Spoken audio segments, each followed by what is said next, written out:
All right, hey guys, we're going to do your go ahead and do your exponential, logarithmic, and rational functions test review. I'll try to get this done quickly because I know you guys need time to look over it. So uh, let's take a look at question one. I'm going to go through these. I went through many of these in class already, but again, just in case you didn't understand, we'll go over it again. All right, so I have 2 to the power of 3x minus 1 is equal to a half. All right.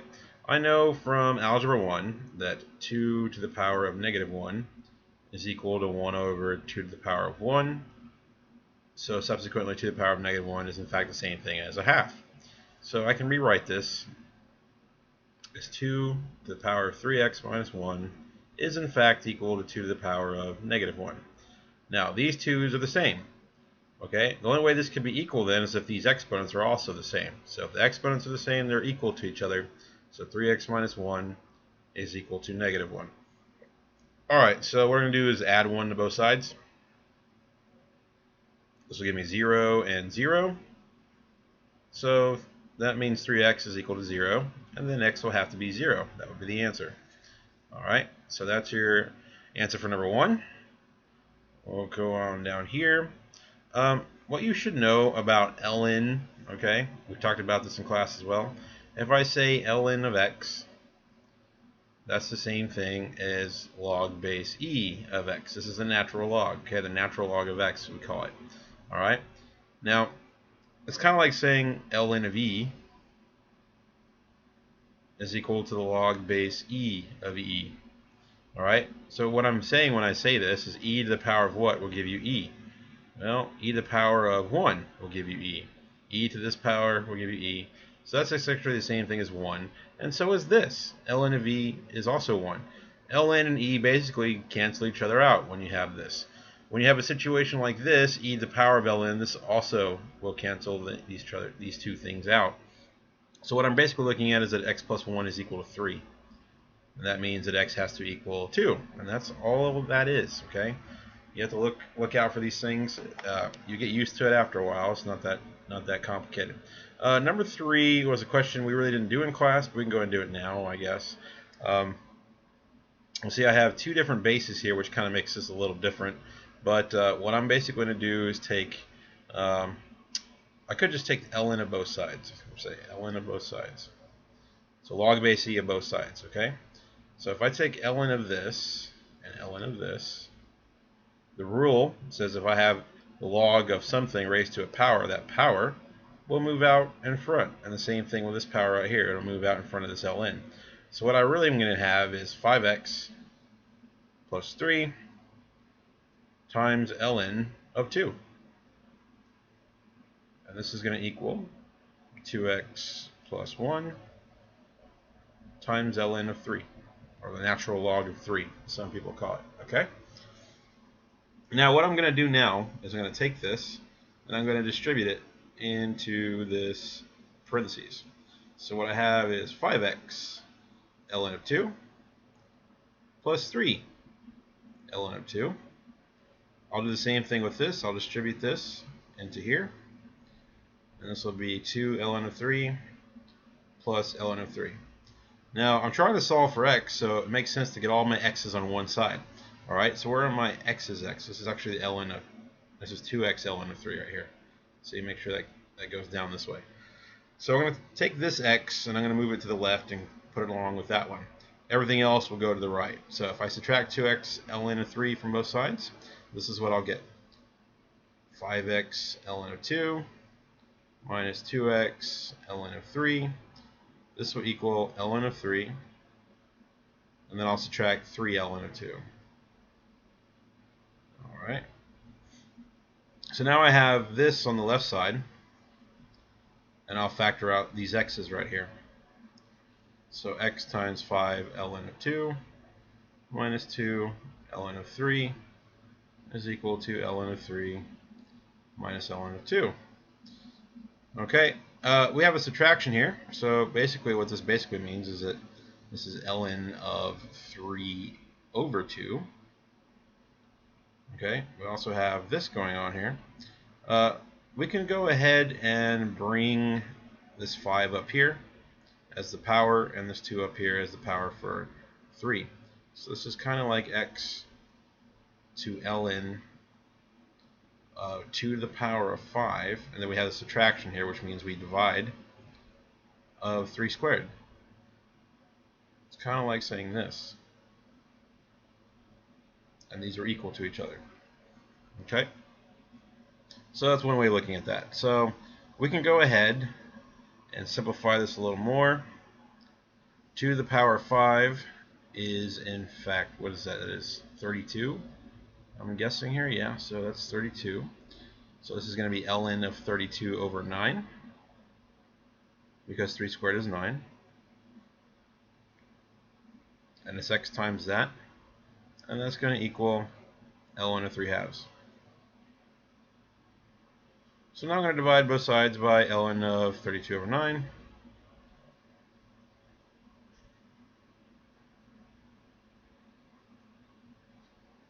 So 32 over 9. And these will cancel. So x is equal to this. Okay? So x is equal to this answer right here. Now, I really would expect you to probably put this in a calculator if you had one, but this is kind of a miscellaneous problem. I would probably not give you a test question like this. It's a little too much work, and you won't have time to do all that work with the questions that you have. So, even though this was fun, I'm going to put an asterisk next to this and say you probably don't have to worry about this for tomorrow, but this is some food for thought there. Okay? On this question, this one's fair game. This is 2 to the power of 5 minus x. I can acknowledge now that 8 also is 2 to the power of 3. So again, the bases are the same, so the exponents are the same. That means that 5 minus x has to equal 3, and that x will be 2, because 5 minus 2 is 3. Okay, so that's number 4. Let's go on to number 5. Alright, so let's take this. We have log base 6 of 2x minus 3.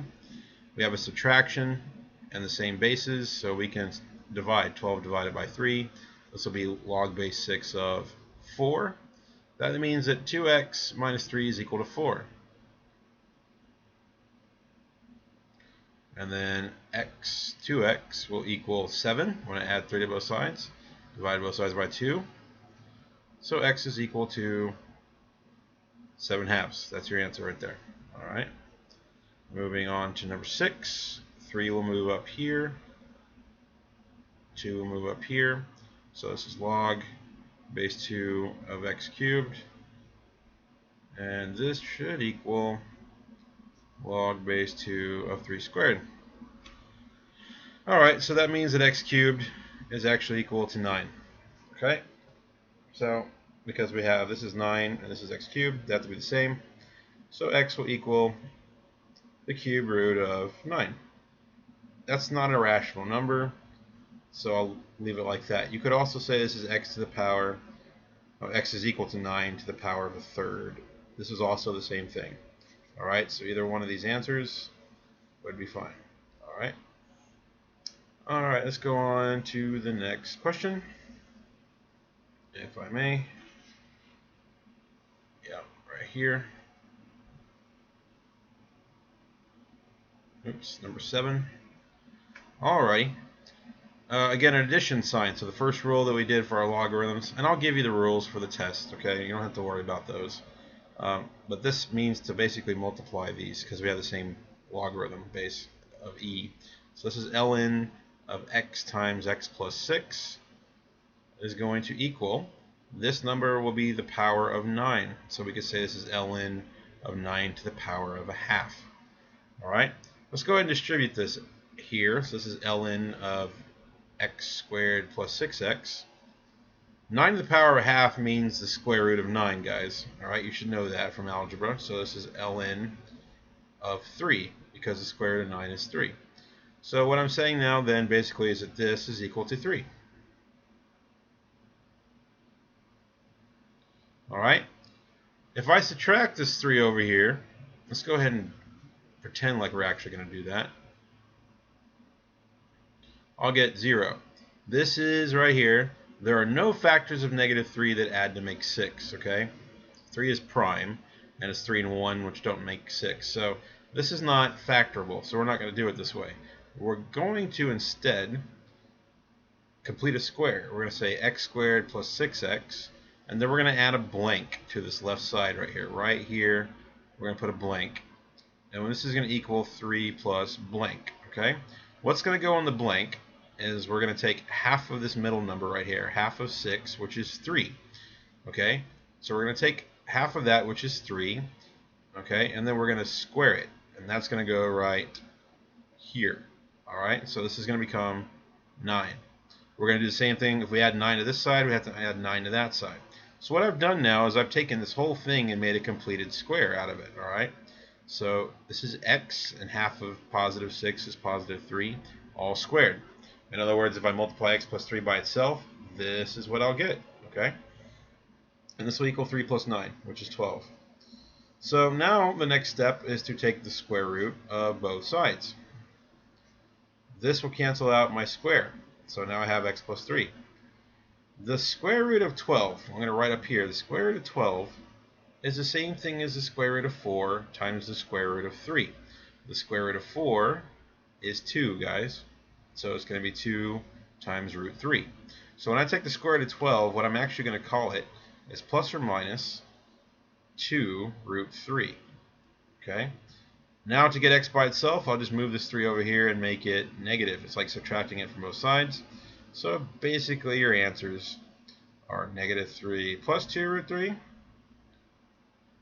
and negative 3 minus 2 root 3. That will be your other x value. And those are your solutions for number 7. I expect everybody to be able to complete a square. I expect you to be able to use the quadratic formula. I expect you to be able to solve a quadratic, just about any quadratic that I give you. Okay? You learned how to do this in Algebra 1. It was reinforced in Algebra 2, and then reinforced further when you studied conic sections. So all of this really should be pretty easy by now. You spent years doing it already. Okay? So we're on number 8 here. We see a plus sign. We have the same base for the logarithm, which means we're going to multiply these out. This one's a little easier. So this is log base 3 of x plus 3 times x plus 5. Okay, this will equal 1. So this will be log base 3. We're going to multiply these out by foiling both of these. So this is going to give me x squared plus 8x plus 15. And that's going to equal 1. Now solving this is all really predicated on how you interpret what you're looking at. Okay, a logarithm is equal to an exponent. So 1 is an exponent. The exponent of what? Well, the exponent of 3. This means that 3 to the power of 1 is equal to this quadratic. So I can write this now as 3 to the power of 1 is actually equal to x squared plus 8x plus 15. This is an equivalent expression. So I'll subtract 3 from both sides of this equation. So these give you 0, and that'll equal x squared plus 8x plus 12. The factors of 12 that add to make 6 are 6 and 2. So we'll set these factors equal to 0, and your answers will be negative 6 and negative 2, respectively. That's a 6, okay? And that's your answers for number 8. All right, let's change up my color because we're using a little bit too much of the same color. Let's change this to purple. Okay, this one is kind of no fun, and this is, I'll show you why. If I add ln of x plus 2 to both sides, ln of x plus 2, what I'm now going to get is that ln of x plus ln of x plus 2, come on, ln of x plus 2, it's a plus, is equal to 1. So we're going to add, so we're going to multiply these. So this is really x times x and x times 2, which is ln of x squared plus 2x, and this will equal 1. That's what we have, but keep in mind that ln actually means log base e, guys. Alright? E to the power of 1 is equal to this. So I can say then that x squared plus 2x is actually equal to E. This I could not expect you to solve without a calculator. Alright, not really. Because E is an irrational number, it's never ending and non-recurring.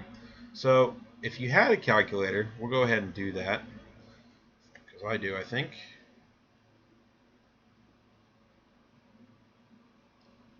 Let's see if we can get it working. Yep, alright. So I'm going to add a calculator. And then I would just go to menu, we'll go to algebra, polynomial tools, we'll find roots of the polynomial of degree 2, and this a value is 1, this value is 2, and this value will be negative e. Okay, oops, negative e.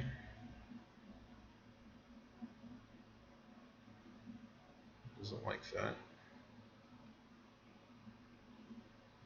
Let's see.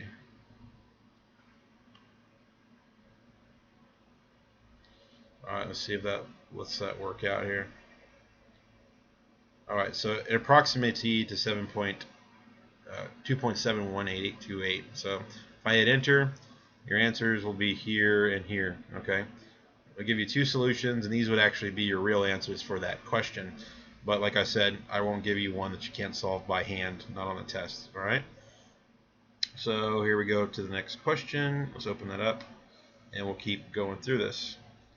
So let's get on number 10. Let's change up my marker color. Green's fine. Alright, here we go. I have 5 raised to the power of log base 5. So these actually are going to negate each other. Okay. So really what this is minus 1. Okay. So what I'm going to do here is I'm going to say, alright, this right here, log base 3 of x minus 2, is going to equal, this means to subtract, well, subtract means to what? Divide this by this, because we have the same base. So it means log base 3 of 27 divided by x minus 4. Right? And then don't forget this is a minus 1 right here. And that's what I'm looking at, okay? This is minus 2, by the way. Alright, so what I'm going to do first is I'm going to get all the logarithms together. I'm going to move this 1 over here. So if I move this 1 to this side, and I'm going to move this part, this logarithm, to this side. Alright? So if I add 1 to both sides, that means 1's by itself on the left. If I subtract log base 3 of x minus 2 of both sides, this will give me log base 3 of 27 over x minus 4. Minus log base 3 of x minus 2. Okay? And this means to divide. So we're going to take this right here and divide it by this, which means we're just going to multiply the bottom by this right here. Okay? So 1 is equal to log base 3 of 27 over x minus 4. I don't know why it's changing my colors again. Times x minus 2. Alright. So, let's go ahead and multiply these out on the bottom. That means then that 1 is equal to log base 3 of 27 over x squared minus 6x plus 8.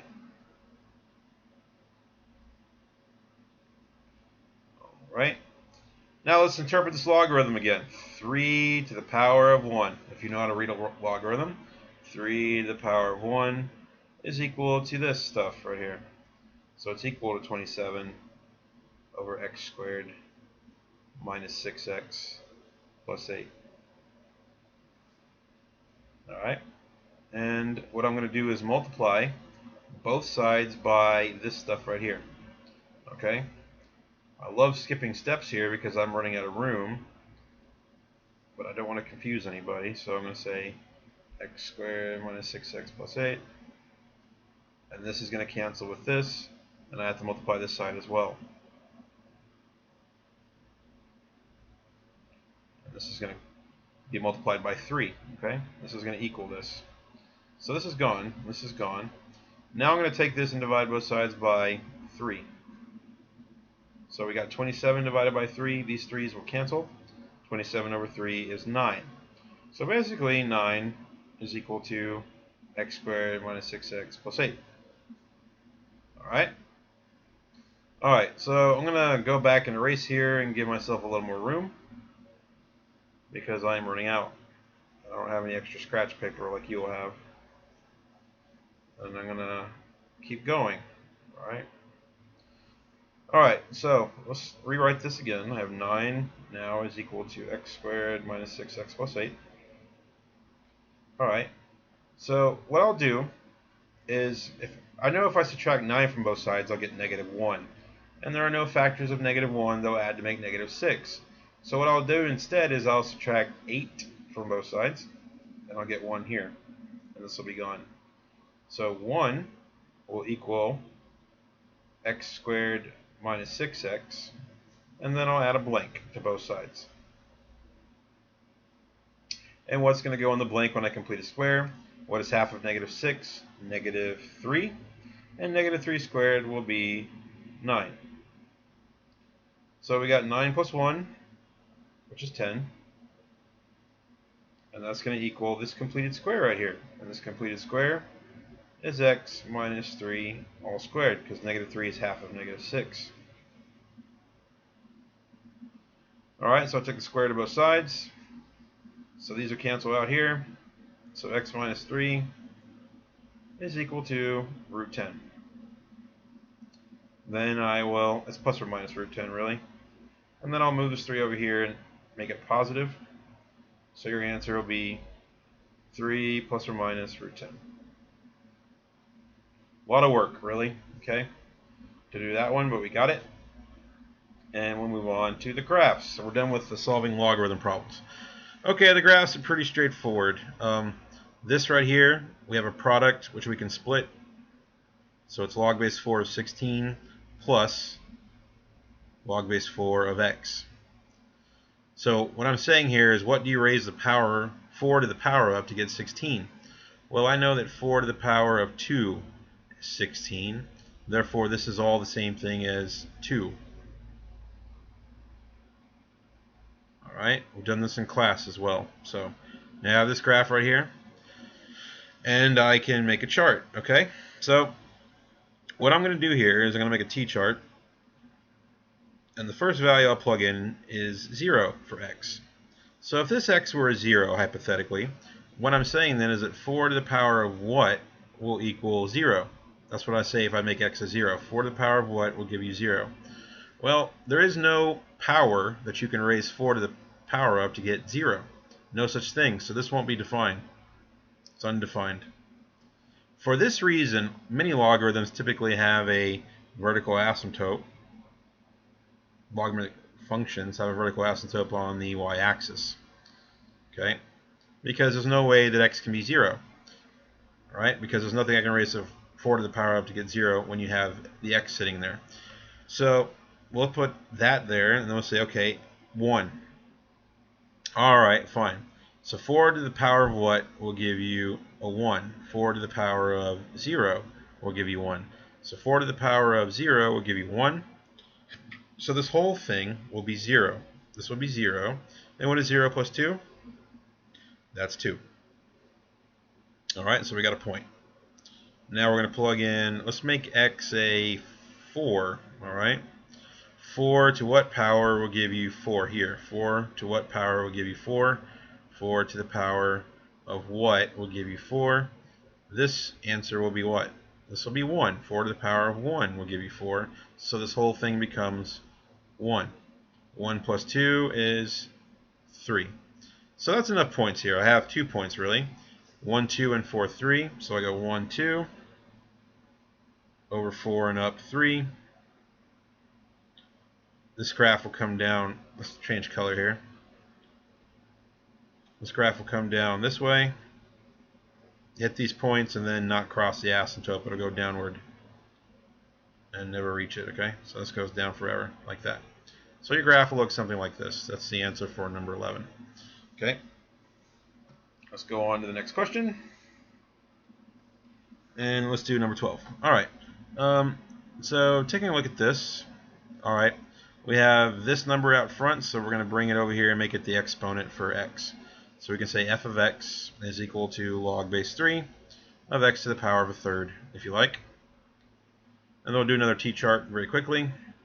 I usually start off with 0 to make a point here. If this is a 0, this x value right here is a 0. That means that log base 3 of 0 is what I'm saying. Because 0 to the power of a third is still 0. What do you raise 3 to the power of to get 0? The answer is there isn't such a number. So this will be undefined again, okay? Which means again we have a vertical asymptote at the y-axis. Very typical for logarithmic functions to have this, unless there's a horizontal shift built into the graph, which I won't give you. So again, we'll try this. We'll make x 1. Alright, so if x is 1, 1 to the power of a third. If you understand, when I say x to the power of a third, this means the cube root of x, okay? So if I make x 1, that's like saying, what's the cube root of 1? Well, the cube root of 1 is 1, guys. Everybody knows that. So 3 to the power of what will give you 1? 3 to the power of what will give you 1? This answer will be 0. Okay, 3 to the power of 0 is equal to 1. Therefore, this y value will equal 0. So you'll have the coordinate 1, 0 on your graph. Alright, if we plug in at what for x, let's plug in, we need a cube root of something that we know that will be a multiple of x. I'm going to say 27. Alright, if I make this a 27, I know the cube root of 27, because the cube root of 27 is in fact equal to 3. Alright, 3 times 3 times 3 is 27. So, if I actually do this, that means this whole thing right here becomes 3. If I make this x a 27. 3 to the power of what will give you 3? 3 to the power of what will give you 3? That answer will be what? This will be a 1. Okay, so that means that if you plug in 27 for x, 1 will be your y value. That's enough right here to go with. Alright, so let's get different color here. Let's change it up to purple again. So let's plot the point 1, 0 and 27 and 1. 27 is well off my graph, way over here, and it's going to be kind of like up here somewhere. So if I hit this point, 27 and 1, this is going to be a really shallow graph. Oh, see, that's really ugly already. I won't be able to draw this very well. I'm not coordinated enough, I'm afraid. But we'll give it a shot if I can get this thing to work. Let's try one more time. Alright, so if I go way out here, 27 and 1, let's pretend. And it's going to come down here, hit this point, and it's going to, yeah, that's a pretty rough approximation, but that's a pretty good graph. Alright, so that's kind of what it'll look like. Just make sure you have these points on here, and the graph will curl down toward the y-axis there, just like that. Alright, and we'll try this one. This one, we're going to put an asterisk next to it, and I'm going to show you why, because you need to be weary of these even powers here. Alright, so we're going to go ahead and make a table, just like we've always been doing. We can start off with 0, we'll plug in a 1, and we'll go from there. Alright, so let's say x is 0. That means log base 2 of 0 is equal to something. Okay, the y value that you want. Okay, y is equal to that. 2 to what power will give you 0? Well, that's going to be nothing. There's nothing you can raise 2 to the power of to get 0, so that'll be undefined again. Okay, this is very typical, like I said. Undefined, which means again we have a vertical asymptote here.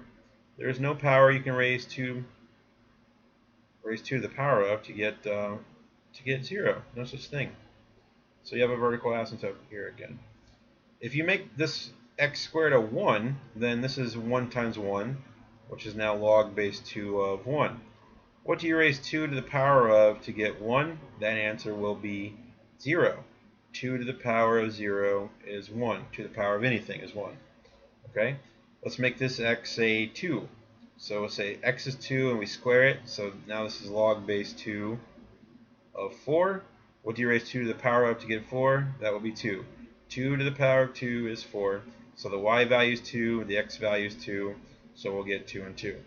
Alright? Let's do one more time. Let's say if I make this x value 4, then 4 squared is 16. So let's say x is 4, so that means log base 2 of 4 squared is 16. Okay, and that will give you what? 2 to the power of what will give you 16? That'll be 4. So if your x is 4, your y is also 4. I want you to be careful here, because when I said this was 16, the square root of 16 we know is 4, right? But it could also be negative 4, all right? It could also be negative 4, and that 4 would still happen. 2 to the power of 4 is still going to be 16, but that could be negative 4. So this graph is not only going to go in this direction, but it's also going to go the other way, because of the possibility that we know that what? The square root of a number has either a positive answer or a negative answer.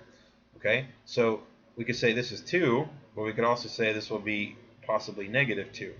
All right, so I want you to be aware of that. This could be 0, but this doesn't have to be a 1. It could also be a negative 1.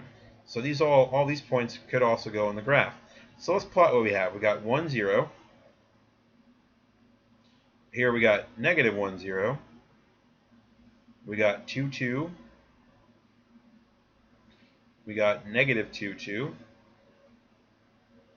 We got 4, 4. We got negative 4, 4.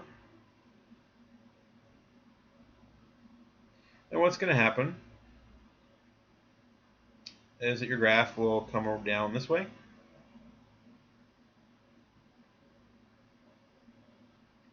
And this other graph will come on down this way. Something like that. That's what it will look like. Okay. Not a perfect drawing, but it's going to come closer toward the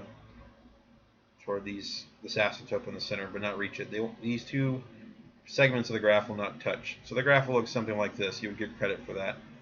Okay. Let's go on to the finance questions.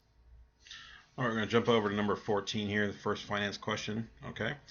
Two brothers, Adam and Ben, each inherit $6,500. Adam invests his money in a bond that pays simple interest at a rate of 5% per year.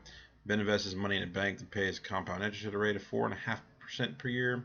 Calculate the value of Adam's investment at the end of 6 years. Okay.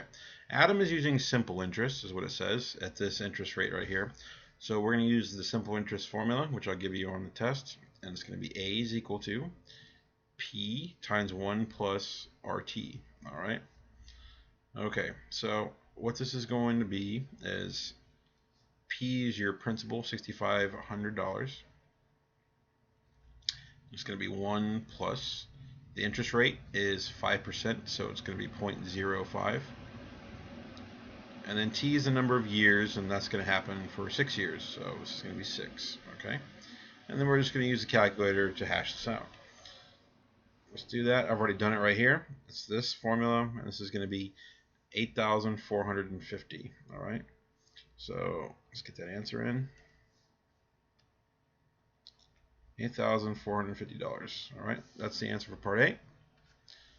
Calculate the value of Ben's investment. Ben also has $6,500, but this time Ben is using compound interest at this interest rate. So the formula for compound interest is A is equal to P times 1 plus R over N to the power of NT. Okay. P is 6,500. We're going to multiply this by 1. The interest rate for this guy is 4.5. So we're going to say it's 0.045 as a decimal divided by 100, right? N is the number of times it compounds in a year. This is going to compound this much per year, at this rate per year. So just once a year, or N will be 1. So N will be 1, and T for how many years? Also 6 years. So this will be 6. And we'll figure out what this is going to be for Ben. Okay? Alright, so let's figure out what... So it's going to be 6,500 times 1 plus, control divide. It's going to be 0.045 divided by 1. Raised to the power of 1 times 6, or just 6. So this answer will be 8,464.69. Okay? 8,464.69. 69 cents. So that's your answer for that one. So it looks like Ben made a little more money than Adam did on the interest rate here, which is pretty typical for compound interest. So let's go to the next question. Andrew invests 20,000 Swiss francs in a bank that offers 2% simple interest for 8 years. So he's using simple interest. How much interest does he have after 8 years? Now, the simple interest formula we're using is P times 1 plus RT. What this does is multiplies P times 1, which is your principal, and then we're saying P times this, which is what? PRT. So this is the amount you have, and then we're adding the interest, okay? They're just asking you for the interest, so we're actually going to leave off the 1. We're going to not use the P, we're just going to use the PRT. Another formula that you can use is I is equal to PRT. This is the interest you have for simple interest. That's the formula for it, okay? So what I'm going to say then is simply, we're going to say, not A, but we're going to say I is equal to PRT. And that's what they're asking me for interest. This is for simple interest, by the way, okay? For simple interest. So the principal is 20,000. And then we're going to do the rate. The interest rate is 2%, which is 0.02. And the number of years is going to be 8. So this is pretty much this. And this will be your answer. And let's put the calculator. Alright, so 20,000 times 0.02 times 8. And that's your answer. $3,200 is his interest, okay? Alrighty, so that's your answer for that one. Okay, remember here, if we use this formula, we'd be getting the principal, and we're adding it to the interest to get the what? To get the total amount. I don't want the total amount, I just want the what? The interest, which is why I'm using this formula instead. Okay, just a reminder there. Philip invests 20,000 Swiss francs for 6 years in a bank at a nominal rate of 5% interest, compounded quarterly. Alright, so in your compound interest formula, N will be 4. If it's compounded quarterly, it means we're compounding it 4 times in a single year. Okay, so here we go. Find the total amount in his account after 6 years. So we use this formula. P times 1 plus R over N to the power of NT. Alright, principal amount is what he's starting with, which is 20,000 francs. 1 plus, his interest rate is 5%, so 0.05. It compounds quarterly, so N is 4. And we'll raise this to the power of N times T, which is 4 times how many years? 6 years. And then we'll make the calculator tell you the answer. Alright, so we say 20,000 times 1 plus, control divide. Okay, it's 0.05 divided by 4, raised to the power of 4 times 6, which is the same thing as 24. So your answer for this is 26,947. 26,947 francs, or Swiss francs if you like. Alright, number 16, we have Takaya invests 1,000 Japanese yen in 6.3% simple interest for 15 years, and Morimi is investing 900 Japanese yen at 6.3% interest compounded annually. Who will have more money after 15 years? Okay, so we're going to take Takaya and show you simple interests, okay, which is A is equal to P times 1 plus RT. And this will equal, her principal is 1,000 Japanese yen to start with. 1 plus the interest rate is 0.6063 times T, which is 15 years. And then we'll have the other person, Morimi.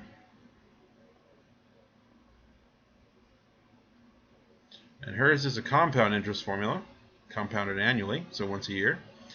1 plus R over N to the power of NT. So she's going to start off with 900.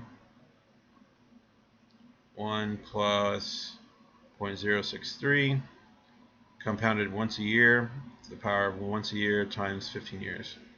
So basically the real question is, who's got more money? Alright, so we'll solve both these equations for the answer in the calculator. Alright, so let's try the first one. Alrighty. So we got 1,000 times 1 plus 0.063 times 15. So that is 1,945. That's what that answer for that one is. And that'll be in Japanese yen. Okay. And this person, we're going to do this with compound interest. So I'll try that out.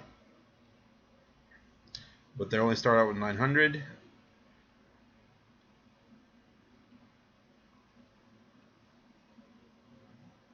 .063 once a year, so not very complicated there.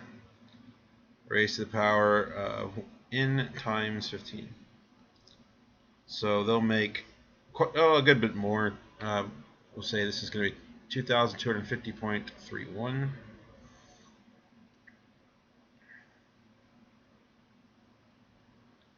Japanese yen. So, who wins? Morimi wins, okay? Who has more money? This person right here. Alright. And then we're going to go on number 17. Alright, let's jump down. Number 17. William invests $1,200 for 5 years at a rate of 3.75% compounded annually, so n will equal 1. So it's a compound interest formula. Calculate the amount of money you will have total at the end of 5 years. Very simple. Alright, so this is A is equal to P times 1 plus R over N to the power of NT, compound interest formula. The principal we start off was 1,200. This will be 1 plus the interest rate, which is 0.0375. It compounds annually, so once a year. And 1 times T number of years, which is 5 years. So we'll just get the calculator to tell us this answer. I've already done it right here. 1,200 times 1 plus this divided this. To the power of 1 times 5. That's going to be 1,442.52. Oops, sorry. 1,442.52. That's what we have. Okay. Now, the interest rate then drops to 3.25%. If he continues to leave his money in the bank, how much will it be worth after another 3 years? Okay, so we're going to use the same formula we have right here.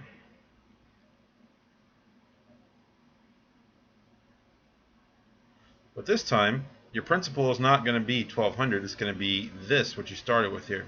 So this is going to come down here and be the principal. And this is going to be 1 plus the new interest rate, which is 0.0325 over 1 to the power of 1 times, not 5 years now, but 3 years. So figure out what this is going to be. 1,442.52 times 1 plus, control divide, 0.00375. Oops.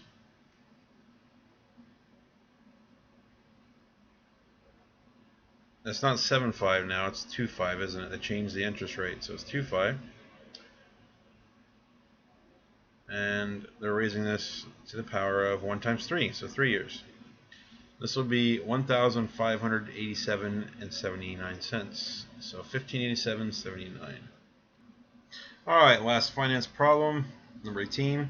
Alex invests 3,600 euros in his account and pays a nominal rate of 5.4% interest per year, compounding monthly. Okay, how many months in a year? And is going to be 12 this time. The interest is added to the account at the end of each month. That's important, at the end of each month. Calculate the number of whole months it will take for Alex's investment to double. Alright, so we're going to use compound interest, compound formula. So we're going to write this really quick in the margin. R over N to the power of NT. Now we know the principal right here is 3,600. They want his investment to double. So this is double 3600. So this is going to be 7200. That's twice what 3600 is. So we have 7200 is what we want. We start off with 3600. It's going to be 1 plus the interest rate. Interest rate is 0.054 over n, which is how many times it compounds in a year, which is 12, to the power of n, which is 12, times t.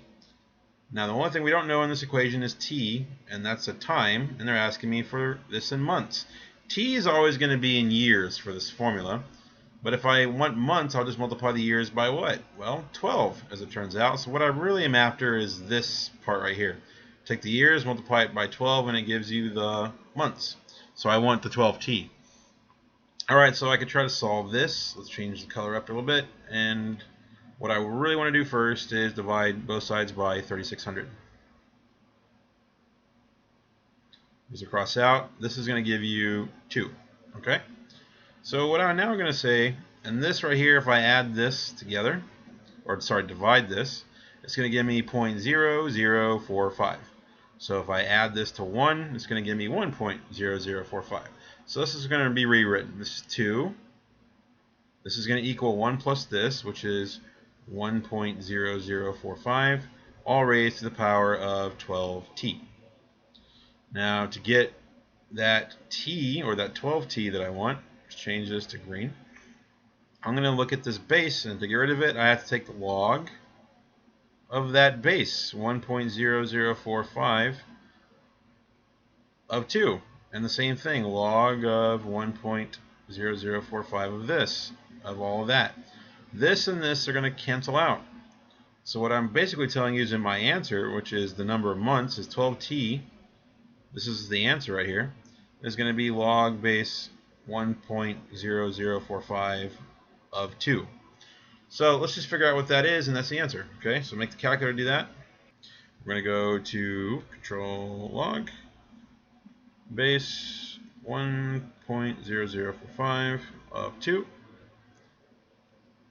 And that's the number of months. But they're going to actually tell you that we compounded the end of each month, and we don't have 0.37 of a month really. So we have to round this up to the next month, which is 155, okay?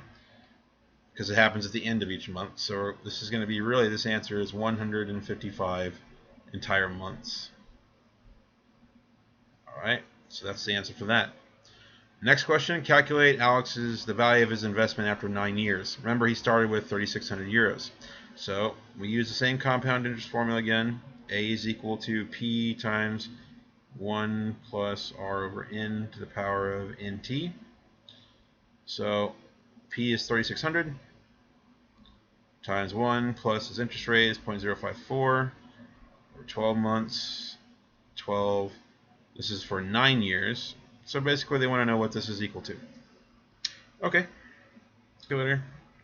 And we say 3,600 times 1 plus, control divide, 0.054 over 12. Close this, raised to the power of 12 times the number of years. And how many years he's doing this? He's doing this for 9 years. So it's going to be 5,846.5.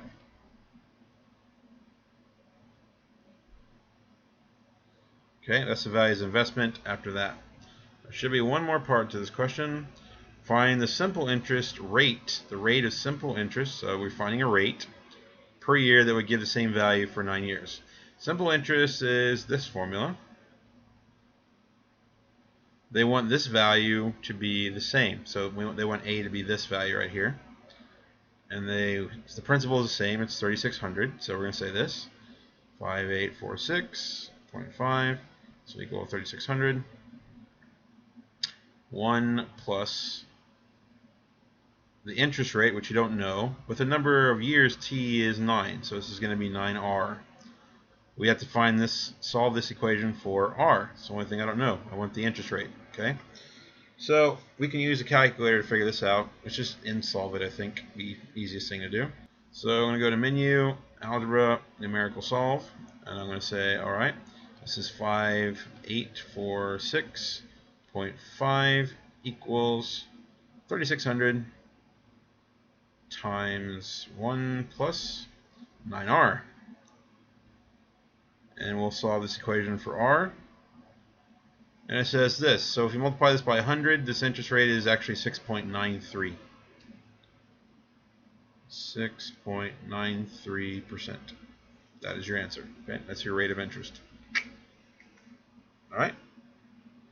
Jump down to number 19, and we can start with the last stage of the test review. Okay, this is graphing rational functions. So you got to follow basically 6 easy steps. All right. First step is you got to find the X-Intercept.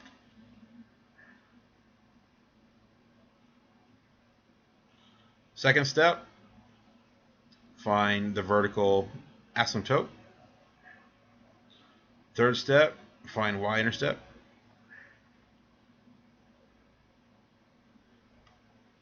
Fourth step, find horizontal asymptote. The fifth step will be to figure out, does graph cross the horizontal asymptote? And if it does, you have to figure out where. And the last step is, of course, to sketch the graph. And we'll do this in parts usually. Okay? So let's actually figure this out. I'll change my color up. All right. So to find the x-intercept, that's pretty simple. We basically set the top equal to 0. So if x minus 1 equals 0, that means x is going to be 1. All right? That's an intercept. So that's your first point right there at 1. We know that automatically. The vertical asymptote is found by setting the bottom equal to 0. But this bottom part is factorable. Okay, we got two factors that's also equal to 0. The factors of -6 that add to make -1. That will be -3 and +2. Because -3 times 2 is -6, and -3 plus 2 is -1. Okay, so if we set both these factors equal to 0, that'll give us -2 as one answer. So -2. Ugh. And the other one is +3. So that's the location of our vertical asymptotes. So we're going to say at 3. So vertical asymptote.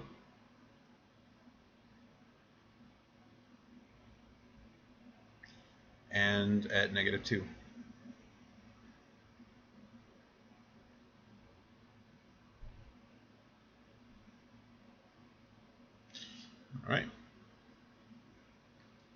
All right, so we got to find our Y-intercept now. Let's change it back to black.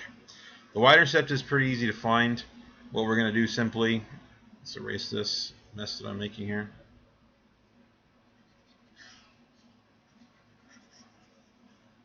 Is we're going to set all these x's equal to 0. All right.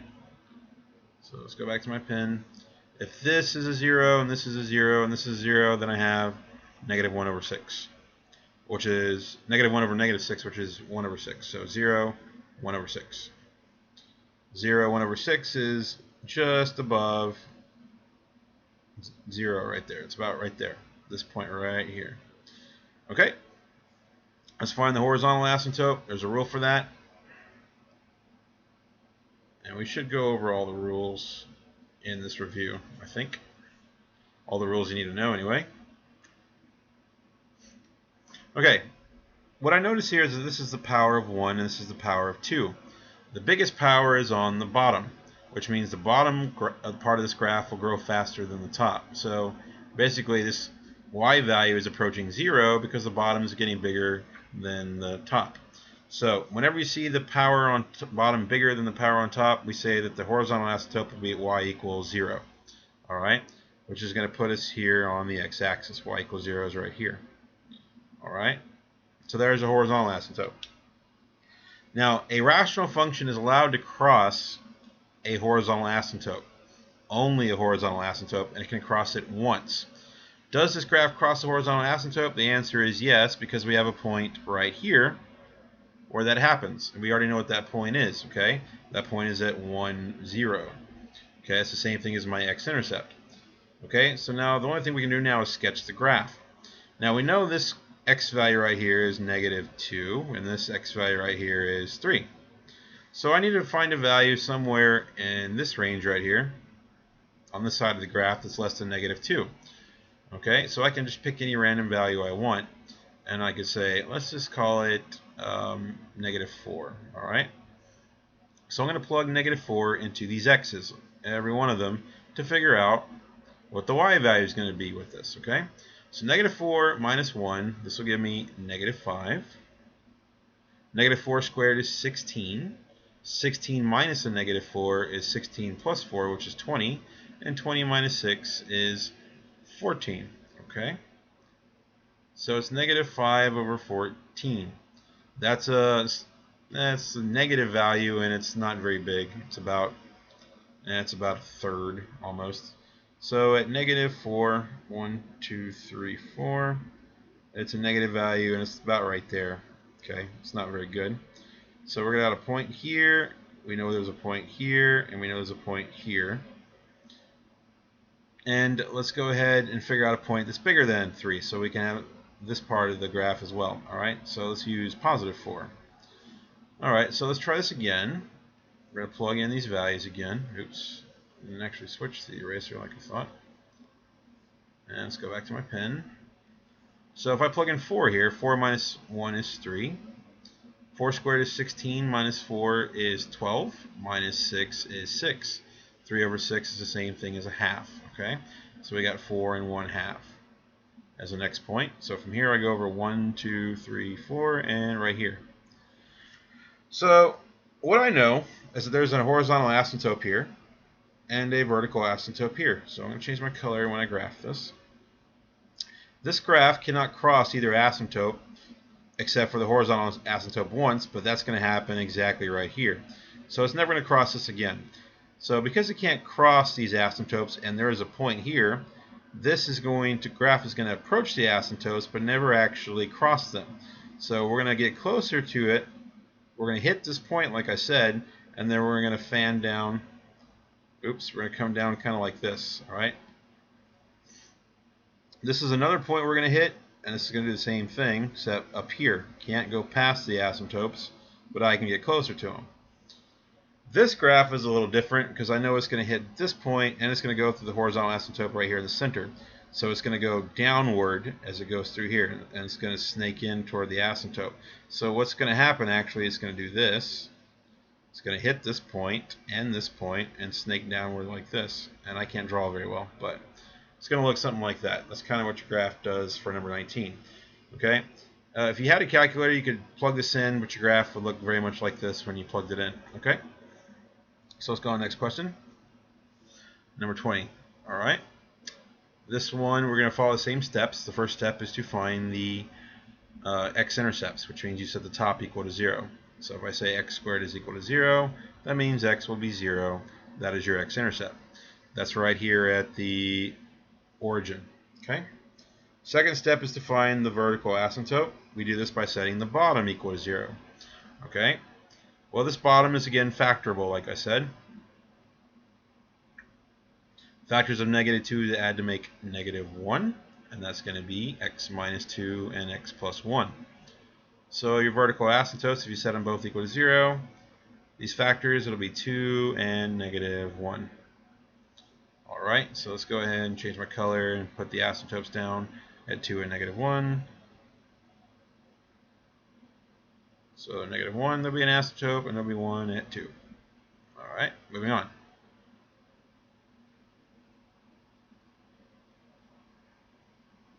Let's change it to blue, I guess. Okay, third step is to find the Y-Intercept, but we already know the Y-Intercept because it's the same thing as the X-Intercept. In this case, it's the origin, so the Y-Intercept is 0, 0. Fourth step is to find the horizontal asymptote. Alright, we look again at the powers, 2 and 2. They're both the same, the highest power. So in this case, the horizontal asymptote would be located at the ratio of the coefficients. So the number in front of x squared is 1, and the number in front of x squared is 1. So it's 1 divided by 1, this ratio. 1 over 1 is the same thing as 1. So the horizontal asymptote will be here at 1. Very well. Okay. The fifth step is, do we actually cross the horizontal asymptote? Cross? We have to figure this out. Okay. Well, this value here is 1, guys. which means this y value also has to be what? 1, if this is actually going to cross. To figure out if it crosses, I can just set them equal to each other. Alrighty? So this is going to equal 1 is what I'm telling you. So then, we're going to say 1 is equal to x squared over x squared minus x minus 2. Cool. Choose color. We'll multiply both sides by x squared minus x minus 2. And we'll cross these out. So now I got this, right? This times 1 is equal to this. So basically what I have is that x squared minus x minus 2 is equal to x squared. Cool. Alrighty, so let us subtract x squared. Let's subtract x squared.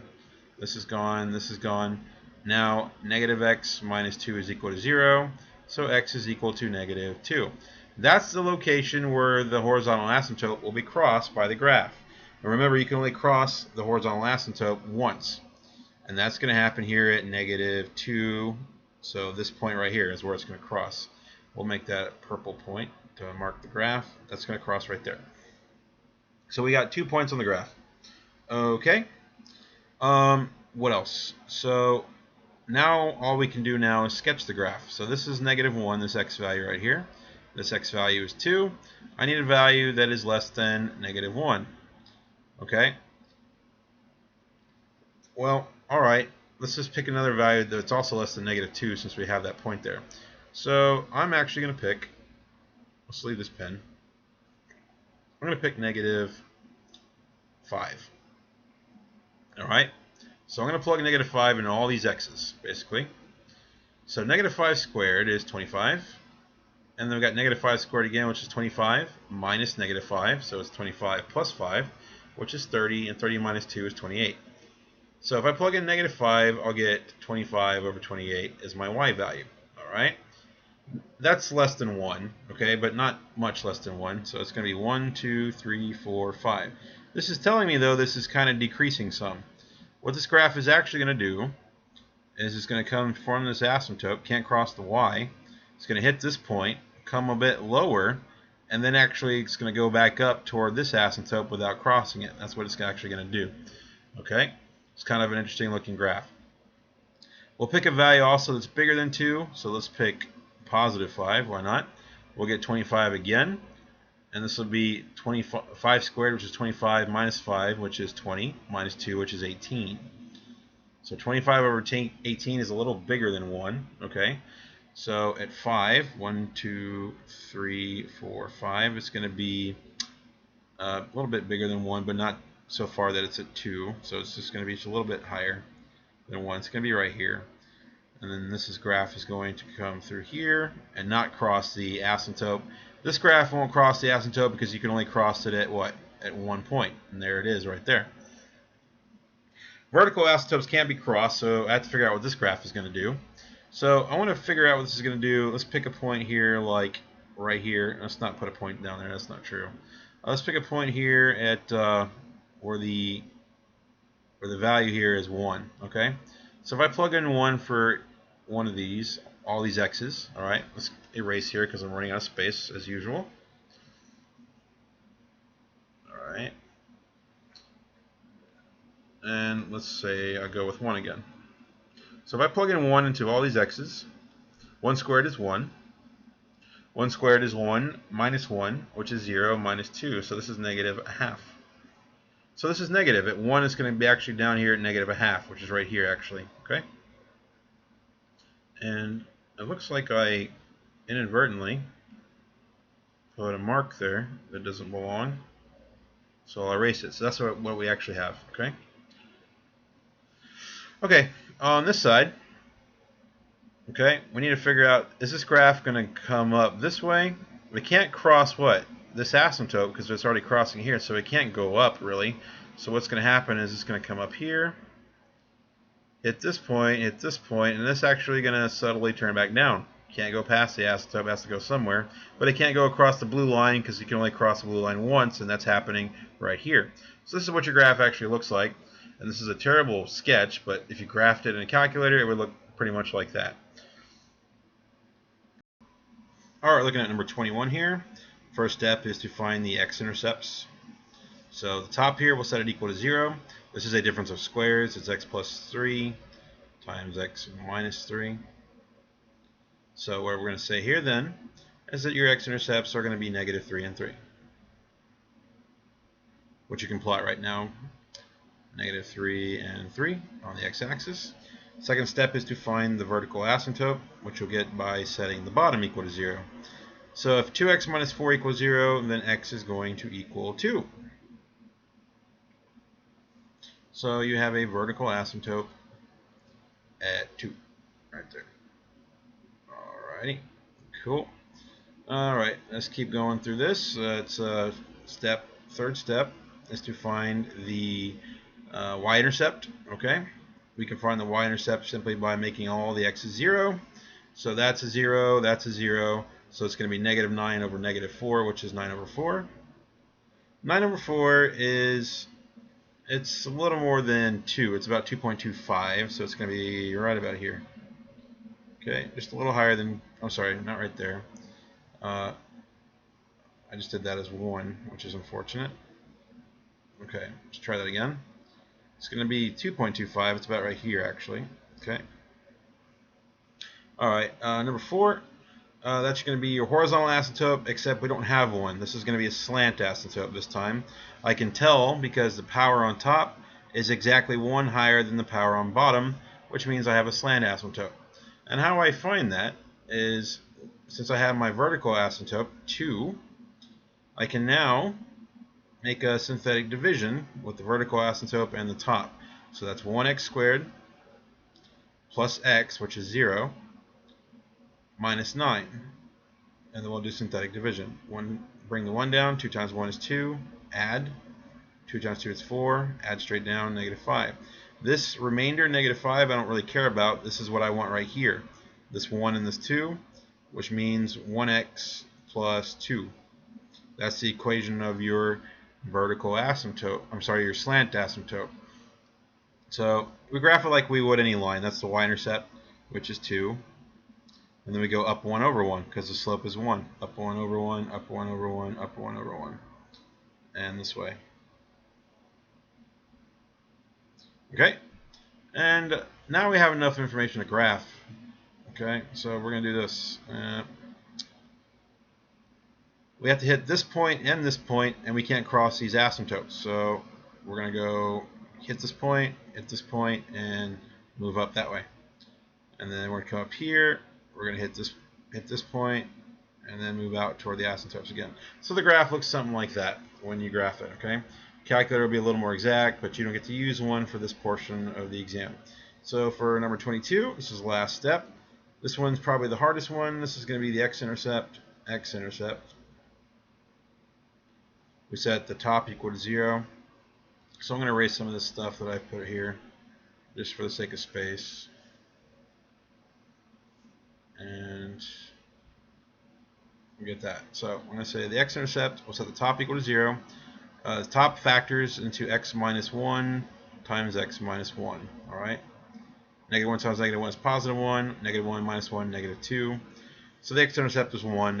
It's at 1 right there. So it's going to be right here. Okay, the second one is find the vertical asymptote. We do that by setting the bottom equal to 0. Okay, the bottom factors. If I have x cubed minus 9x equals 0, then this is x times x squared minus 9 equals 0, which is actually x times x plus 3 times x minus 3. It's another difference of squares. So you'll have 3 vertical asymptotes. Okay, you'll have one at 0.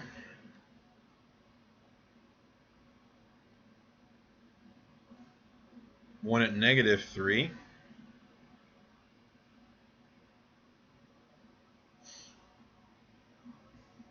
and one at positive 3.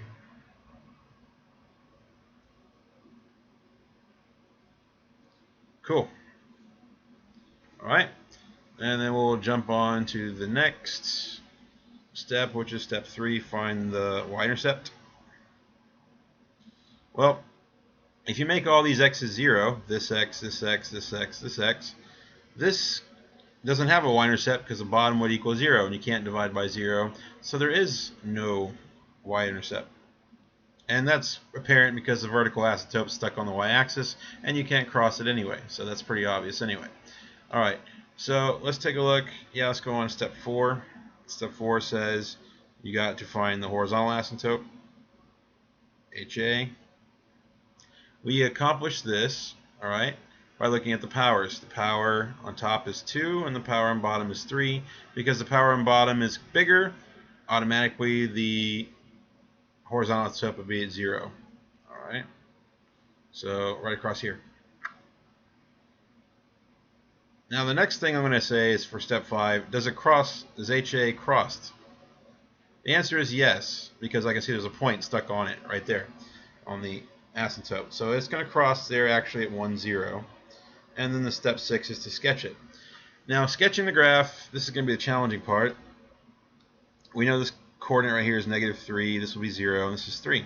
So I need to pick a value to the left of -3, and we'll say, let's try -4 is fine. And of course, as before, I'm going to plug this into the equation right here. Okay, so I'm going to plug this into the equation. My -4 here, so it's going to go into all these x's. Okay. All right. So what this really is on top though is x minus 1 all squared, and then on the bottom it's going to be x and x plus 3 and x minus 3. All right. So if I plug in -4, -4 minus 1 is -5 squared is 25. This will be -4 times -4 plus 3, which is -1, times -4 minus 3, which is -7. So I got -7 times -1, which is 7, times -4, which is -28. Okay, because that's going to be a negative and a negative and 3 negatives make a negative. So this is a little less than -1. -25 over 28 at -4, so -4 is right here.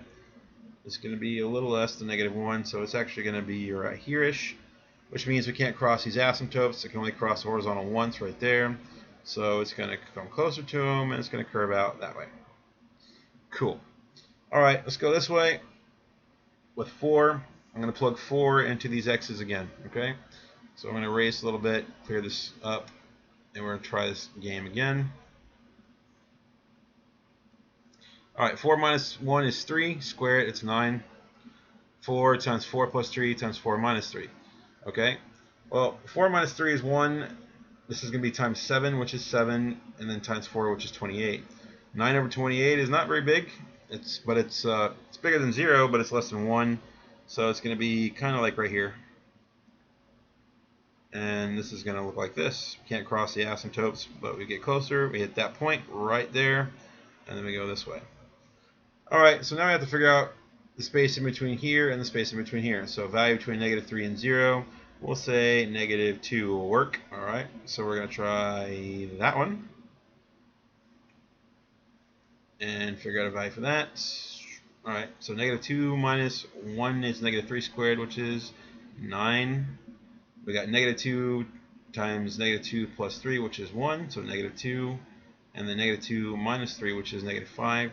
So we got -2 times -5, which is positive 10. So this is 9/10, or a little less than 1 at -2. So at -2, which is right here, it's going to be just a bit under 1 right there. Alright. This graph is going to come down this way, and it's going to have to go back up because it can't cross the x-axis here because it can only cross right there at one point. So this is going to do something that looks kind of like that, if I had to guess. And we need to pick a point over here. This can cross, but I don't know if it's going to keep going up or if it's going to turn back down. Okay, so I need to figure that out. So I need a value, let's say between 0 and 1, like a half. Okay, and I just need to figure out if it's positive or negative. I don't really need to know what the answer is because I need to know if it's above or below the x-axis. Okay, so let's just try this. If I plug a half minus 1 and square it, it's positive. Okay, a half times a half plus 3, which is positive, times a half minus 3, that's negative. So this answer will be negative. So this is going to be on underneath the x-axis right here at half. somewhere. I don't know where it's going to be, but this is going to have to turn this way. Okay, so right over here, what's going to happen is, I don't know if it's going to go up this way or down, so we're going to try here at, this looks like 2. So let's plug in 2 just to see if it's positive or negative. 2 minus 1 is 1 squared, which is positive. This is positive, positive, and negative, so this is going to be another negative, so it's going to be kind of down here somewhere. So what's going to happen is this is going to go up, and it's going to hit that point. This is terrible drawing, but it's going to hit that point and come back down. And that's actually what your graph is going to look like if you put it in a calculator. I probably won't likely give you one with this many asymptotes. I'll probably make the maximum 2 for asymptotes, vertical asymptotes. So just to make your life a little easier. But that's a good problem to look at, and hopefully you got something out of this, and I appreciate you watching. Okay, guys, good luck tomorrow.